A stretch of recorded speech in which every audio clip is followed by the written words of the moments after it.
What makes a man be worshipped like a god, even after committing unspeakable atrocities? Imagine growing up in a house full of silence, shame, and fists.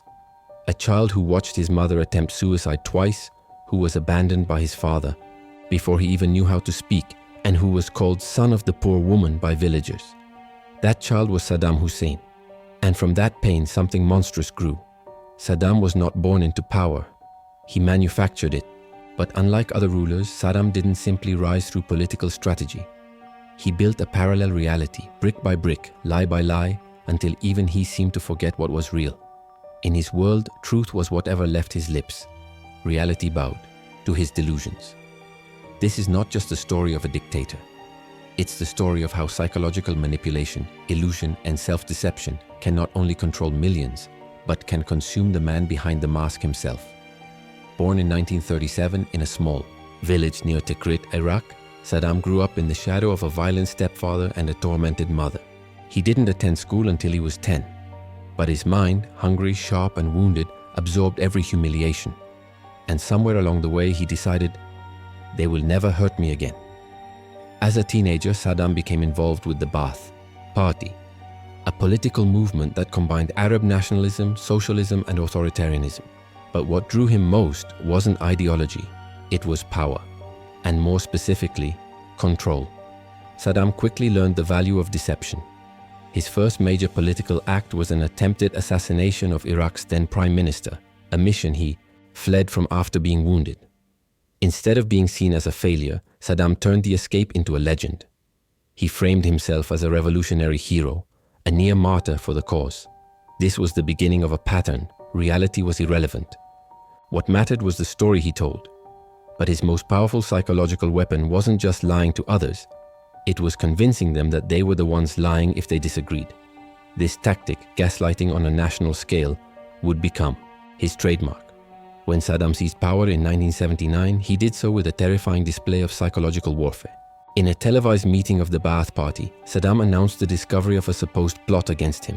One by one, party members were pulled from the hall and led to their deaths. The rest were forced to applaud, trembling as their colleagues were taken away. That moment, captured on film, was the perfect demonstration of Saddam's approach to power. Control the narrative, induce fear, and isolate truth until only your voice remains. From that day on, Iraq ceased to function as a country with institutions. It became an extension of Saddam's mind, a mirror reflecting only what he wanted to see. He surrounded himself with yes-men, forced loyalty oaths from soldiers, and turned his own sons into monstrous enforcers. But behind this web of terror, something else was happening. Saddam was beginning to believe his own illusions. The mask fused with the face. Saddam didn't just rule Iraq, he scripted it. Every newspaper headline, every textbook, every television broadcast was carefully engineered to feed a single narrative. Saddam is Iraq, and Iraq is perfect. He turned his birthday into a national holiday. Statues of him rose in every city. Streets were renamed in his honor. School children were taught to chant his name like a prayer. But this wasn't just narcissism. It was a calculated psychological strategy. Saddam understood something terrifying. If you control the narrative long enough, the lie becomes the truth. He flooded state media with stories of his greatness, how he personally led battles, wrote novels, saved the economy, and brought prosperity to Iraq. None of this was true, but it didn't need to be. Truth was irrelevant. Perception was everything. What Saddam built was more than a regime. It was a hallucination shared by millions. He employed a tactic known in psychology as the illusion of invulnerability. This is the belief that no harm can come to you because you are favored, powerful, or chosen. He portrayed himself as the father of the nation, the only one who could protect Iraq from its enemies. And for a while, many believed him. But behind the illusion, fear reigned. Anyone who questioned the regime disappeared, not just politically, but physically. Saddam's secret police, the Mukhabarat, monitored everyone. Dissent wasn't just punished, it was erased. Saddam used selective cruelty to keep people guessing. He might reward one general today, then execute him tomorrow for imagined betrayal. This randomness bred a climate of psychological paralysis. No one could trust anyone. Even Saddam's own family lived in fear. He also mastered symbolic manipulation. He often appeared on television petting children, feeding the poor, or weeping. At funerals, these carefully staged moments contrasted with the atrocities he committed behind closed doors. He wasn't just trying to look good. He was distorting reality, making it harder for people to reconcile who he truly was. And then came the wars. In 1980, Saddam launched an invasion of Iran. He told his people it would be a swift, glorious war, a noble defense against Persian aggression. In reality, it was a brutal, drawn-out disaster that killed hundreds of thousands. But rather than admit failure, Saddam rewrote the script. State TV showed only victories. Losses were blamed on traitors. And Saddam portrayed himself as a modern-day Saladin, the Islamic hero who once defeated the Crusaders. This is where Saddam's genius and madness truly shined. He didn't just lie about events. He created an alternate universe where every loss was a win, every horror a triumph, every crime a necessary sacrifice, and perhaps most terrifying of all, he believed it. In a world where truth is malleable, fear becomes divine. Saddam didn't just rule through fear, he ritualized it. His regime wasn't a government, it was a theater of dread. Every gesture, every word, every silence in his presence carried weight. He transformed obedience into worship, and no one was immune, not even his family. Take the case of Hussein Kamel, Saddam's own son-in-law. He defected to Jordan in the 1995 and revealed Iraq's secret weapons programs. For most dictators, that would warrant immediate execution. But Saddam, ever the manipulator, publicly forgave him, inviting him home with promises of pardon. And then, days after his return, Hussein Kamel was killed in a hail of bullets by Saddam's henchmen. The message was crystal clear. You may leave the kingdom of lies, but you'll never survive outside it. Even his sons, Uday and Qusay, lived under a twisted form of psychological control. Uday, known for his depravity and violence, often rebelled, but Saddam reined him in with calculated neglect, alternating affection with public humiliation. It was a perverse form of dominance, love as a leash. This dynamic illustrates what psychologists call trauma bonding. Victims become emotionally attached to their abusers through a cycle of punishment and reward. Saddam applied this not just to individuals but to an entire nation. He hurt, then healed. He punished, then pardoned. And through it all, he was always at the center, the dealer of both pain and mercy. He also understood the power of myth. Saddam commissioned art and literature glorifying himself. Poems were written comparing him to ancient prophets. He even rewrote the Quran with his name replacing God in certain verses, a blasphemous move that was both delusional and strategic. He wasn't just a leader, he was Iraq itself. To maintain this illusion, he weaponized surveillance. Informants were everywhere. Teachers, shopkeepers, even children. People whispered in fear, never knowing who was watching. Paranoia became part of the national identity. This culture of silence had another effect. It erased objective reality. If no one could speak the truth, then only Saddam's voice remained. He became the author of all facts, the arbiter of all memory.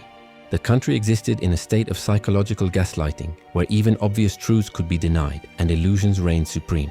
But the cracks in this illusion were starting to form. By the late 90s, after the devastating Gulf War and crushing international sanctions, Iraq was suffering. Food was scarce, hospitals were empty, the economy was in shambles. But Saddam, he was still building palaces. In fact, between 1991 and 2003, he constructed more than 70 lavish palaces, grotesque monuments to his ego, while the people starved. And yet, in public, they still cheered. They still kissed his posters. Because, in a world ruled by terror, even love becomes a performance. This was Saddam's darkest legacy. He forced people to become actors in his fantasy, to participate in their own deception. And over time, many began to forget what was real at all. As the 2000s dawned, Saddam had achieved something few dictators ever manage. He had rewritten not just history, but reality itself. In his speeches, he often claimed victory in the Gulf War, a war in which his forces had been obliterated and his military humiliated. But in his mind, and in the minds of millions forced to repeat his words, he had defeated the world's greatest superpower. This wasn't just arrogance. It was a classic case of narcissistic delusion, a psychological defense mechanism where a fragile ego creates an alternate reality to protect itself from shame and failure. Saddam couldn't allow himself to be seen as weak, so he built a world where he never lost. And then came 9/11. The attacks on the United States in 2001 reshaped global politics. And while Saddam had no connection to them, the US government began pushing a narrative that he possessed. weapons of mass destruction. For Saddam, this was both a threat and an opportunity. In a twist of irony, Saddam allowed the world to believe he had such weapons, not because he wanted war, but because he needed to maintain the illusion of strength. Admitting he had no WMDs would have shattered the myth of invincibility he had cultivated for decades, but this illusion would cost him everything. In 2003, the US invaded Iraq. Saddam's armies collapsed almost immediately, and within weeks, Baghdad fell. The statues came down. The palaces were looted. The myth unraveled in real time. And where was Saddam? Hiding in a spider hole, alone, disheveled, a shell of the godlike figure he had portrayed. The man who once made generals tremble was now captured like a fugitive. The illusion had shattered. Or had it? Even in captivity, Saddam refused to accept reality. During his trial, he called himself the rightful president of Iraq. He mocked the judges. He laughed at the evidence. He demanded respect. In his mind, he was still king, still revered, still feared. This psychological rigidity, the inability to reconcile reality with self-image, is known in psychiatry as egosyntonic behavior. Saddam's identity was so fused with his lies that to accept the truth would mean psychological collapse. So he chose to die as he had lived, deluded, defiant, and alone. On December 30th, 2006, Saddam Hussein was executed. But even in death, his illusion clung to life. Some Iraqis wept, others cheered, and many remained silent, unsure of what to feel, unsure of what was real. That was his final triumph. So how did one man convince an entire nation, and even himself, to live inside a lie? Saddam Hussein's rise and reign offer a chilling case study in mass psychological manipulation, rooted in timeless human vulnerabilities. Fear of chaos. Saddam presented himself as the only force preventing civil war, foreign domination, or religious strife. The fear of disorder made people tolerate dictatorship, desire for identity. He gave Iraqis a narrative of pride and strength.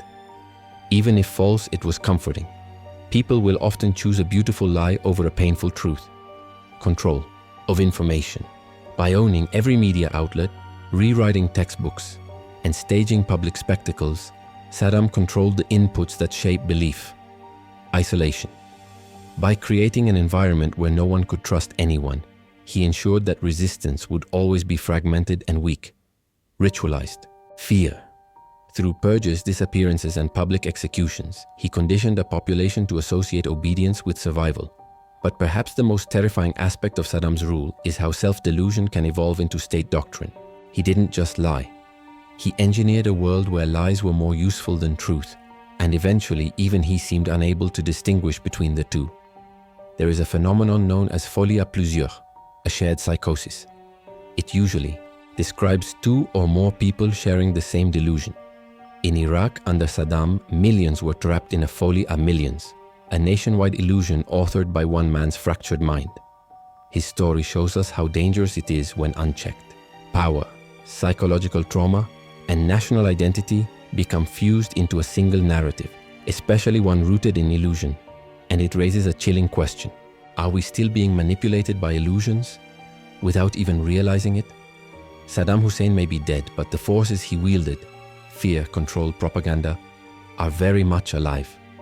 Across the world, we see new leaders crafting narratives that suit their egos, silencing dissent, rewriting history, and flooding media with half-truths. The age of illusion is not over.